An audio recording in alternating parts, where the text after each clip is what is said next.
Конвенцијата за правата на детето е еден вид рамка за минималните стандарди кои треба да ги почитува секоја држава. Децата како индивидуи се немокни сами да ги остварат и се борат за своите права.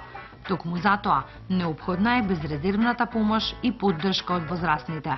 Наша задача е на најмладите да им обезбедиме безгрижно детство. Само тоа е добра основа за создавање на здрави генерации.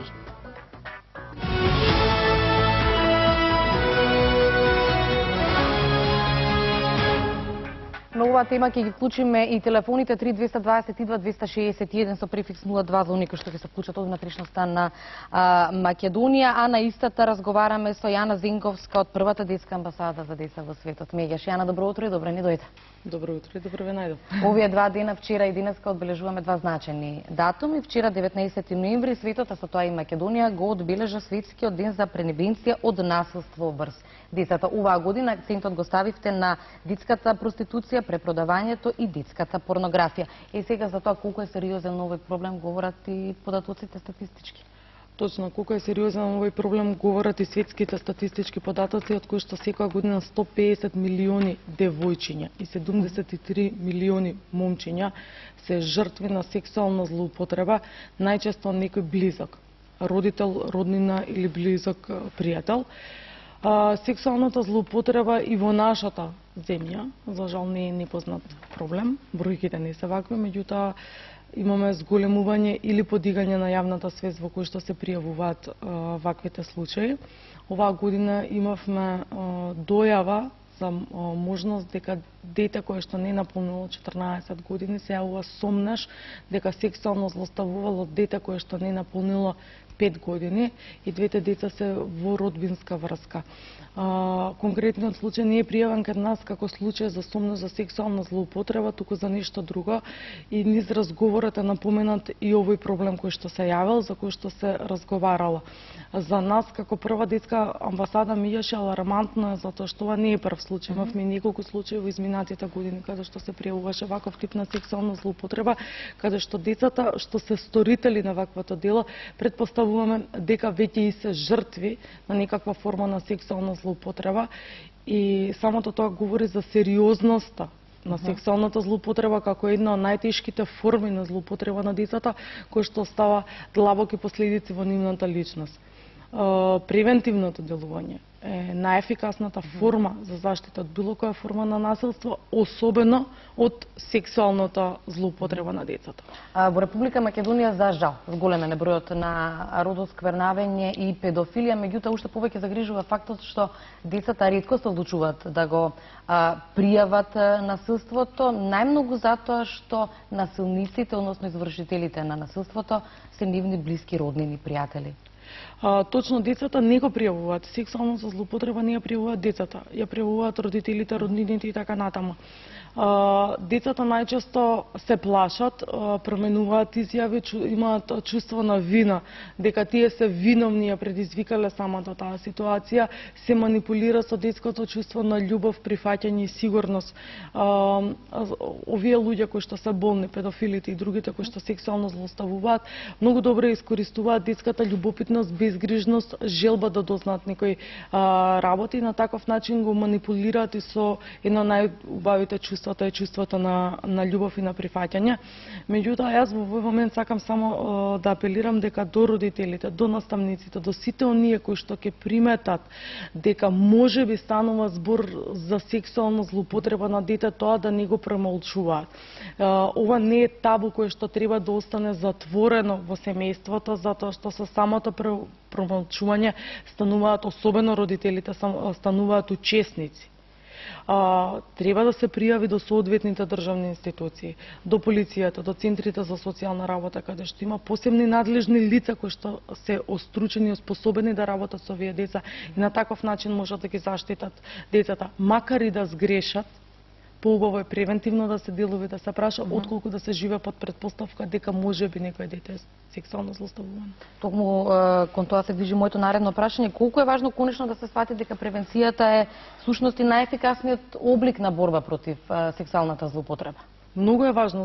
Без превенција нема, знаете, од кога ќе се случи делото, добро е ние да реагираме. Добро е да имаме, прво немаме центри каде што треба да се ресоциализираат овие деца и да се работи. Значи, неопходно е тоа да се отвори, да се работи посебно со овие деца, посебно со насилникот, посебно со семејството. Особено ако сторителот е од семејството.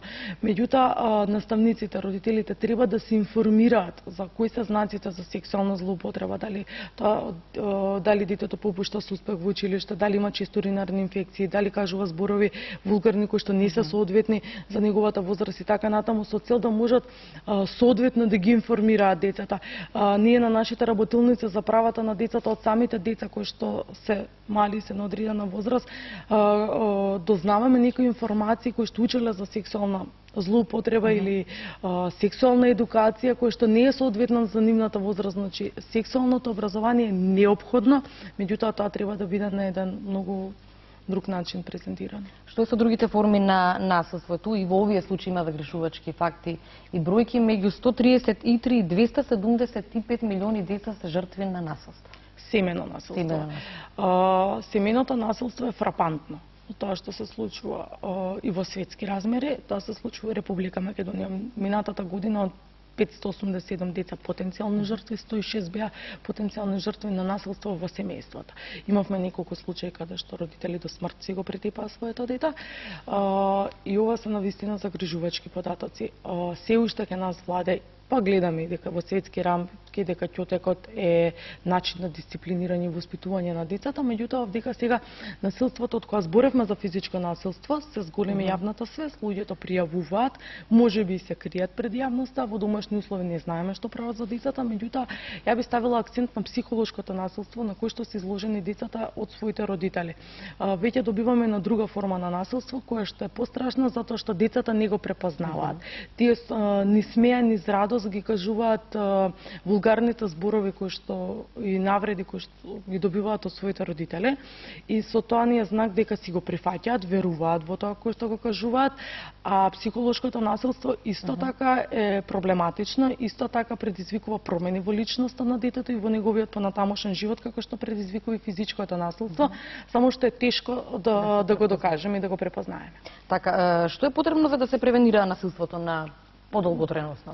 Значи, потребно да се изготват посебни програми кои што ќе разработуваат ненасилно разрешување на конфликти, мировното образование да влезе во образовните програми. Потребно е да се информираат родителите и наставниците за тоа каде треба да пријават доколку има насилство, како треба да се реагира со децата кои што се жртви на насилство. Вработените во центрите за социјална работа повторно треба со својот стручен тим да работат со децата, меѓутоа и да ги посетуваат евентуалните дисхармонични семејства кои што се пројавило насилство, и целокупната јавност треба да знаат дека за насилството не треба да молчат. Доколку не сакаат да пријават во првата детска амбасада Меѓеши, не го знаат бројот 0801 22 22. Тука се државните институции, тие се надлежни, имаат стручни тимови, може да работат со тие деца. Премолчувањето и гледањето на децата на улица кои што питачат исто е форма на насилство за кое што ние секојдневно ги гледаме и премолчуваме. Значи тоа мора да се пријави. Зинговска денеска е 20 ноември, светски ден на детето. Сега мене прашањето ми е кога конечно светот еднаш ќе научи дека секој ден треба да е ден на детето, а не само еден ден во година. Јас за жал мислам дека секој ден точно треба да е ден на детето. Ние работиме 365 дена во насока на превенција на насилство и други организации во светски рамки работат во превенција и насилство на детето, меѓутоа е многу тешко кога се работи со ваква проблематика да се зголемува јавната свест и да се гледаат резултатите од тоа што се работи. Меѓутоа овие денови се добри кои што ги користиме како мотив за да ги поттикнеме и да ги потсетиме и јавноста, институциите, граѓанскиот сектор и самите ние да се потсетиме која е нашата одговорност кон децата и дека сите ние имаме одговорност и должни сме